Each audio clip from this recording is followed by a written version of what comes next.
Soul Eater was such a good anime, and I'm not just saying that. You see, what makes Soul Eater so good is that it had a whole bunch of different elements that made you want to have a little mindless marathon, like watching Breaking Bad or Game of Thrones.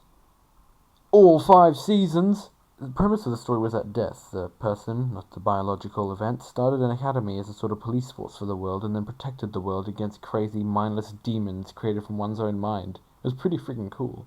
Also, there seemed to be a lot of really interesting concepts like people turning into weapons and soul resonance.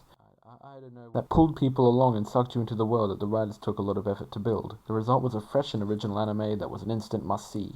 Yeah! So when they announced that the studio was developing a spin-off, every fan had the world's largest raging hard-on for what the new series was going to be like. Maybe it will be based more on the teachers, says Marker4Win97 on a forum. No probs around the events after the whole Keishan thing, replied Desert the Kid. No, of course not, said the writers.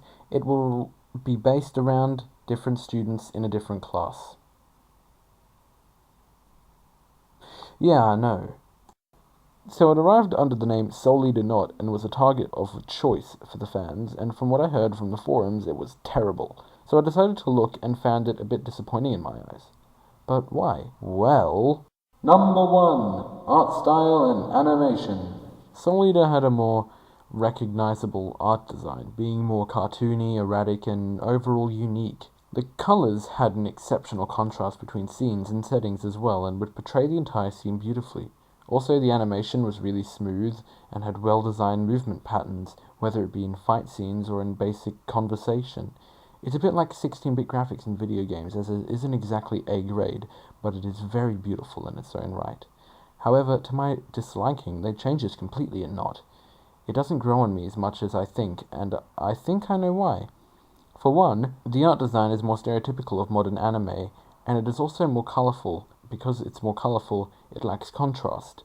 Along with this, many of the scenes relied a lot on 3D gradient lights and blur distortion, especially in scenes where heat is a major motif. This is almost never used in the original series, mainly because the artists didn't really need fancy effects to portray a scene. They relied more on colour and animation to do so. Number 2. Story and characters. This is a major point and a huge glaring issue. The story of Not takes place before that of the original. You can tell because Sid is still alive and speaks in present tense. However, the story feel and genre changed completely. In the original story, everything was focused more around the characters achieving goals and becoming stronger, and through this we can relate to the characters using story. A good example of this is Black Star. He appears to be an obnoxious, self-absorbed airhead with the skill to make this all justified. However, we can relate to him because he goes through the same doubts and basic turmoils that we as people also go through, and we can tell all this because of how the story is written.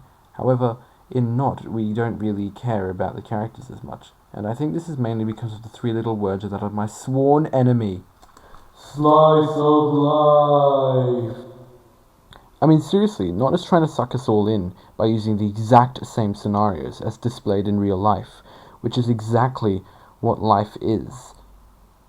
As an example, the main characters get a job at the equivalent of Starbucks and work there while talking about their lives and such during their breaks. If I wanted to know that, I would have asked my friends how they are every day. I can never relate to the characters in Not as well as I can in the original, and I think this is because the original had characters that were going through the same tribulations as normal people, but a bit more dramatic and on an inflated scale. This keeps us watching because we want to know what happens next in these people's fantastical and unreal lives. This is the exact same thing that separates Breaking Bad from other shows like Jersey Shore. This is because meth empires are more interesting than complaining about your life in a hot tub, in the same way epic fights are more interesting than a day job. All in all, the characters in the original series are more relatable than the characters in Not, and they didn't even have to use fan service. Actually, that brings me to my next point. Number 3. Fan service. In Soul Eater, there was very little fan service. There's only a few scenes that actually did contain fan service, and when they did, well, yeah, it was fan service. But it didn't really need as much fan service as other anime because it didn't need it. I think that fan service is just an audience interest supplement added by the studios in order to hold our attention. The reason Soul Eater doesn't need the supplement is because the drama and epic fight scenes have already captured the interest of the viewers. In Not, they had fan service, but it was either horrifically stupid or very well planned out. In Not, there are cameos or blatant appearances of characters from the previous series that show up around the place. Also, they had many different panty shots and almost hits just lying around, but I found that the cameos were more stimulating to my raging hard-on at the time than the tits because the characters were interesting in the previous series and meant a lot to me. For example, Stein from Not has to operate on Eternal Feather because of a neck injury and pranks the group by replacing her head with a robot and adding a fake screw. It was pretty funny, just watch the scene. All of this is pretty funny because my initial thoughts of Not were very negative to start off with, but slowly eased up and then went back to negative. I thought that Soul Eater Not lived up to its name and was not Soul Eater, but at the end of the day, after watching 12 episodes of the thing, I kinda liked it. This is because of several different factors that I noticed when watching the series.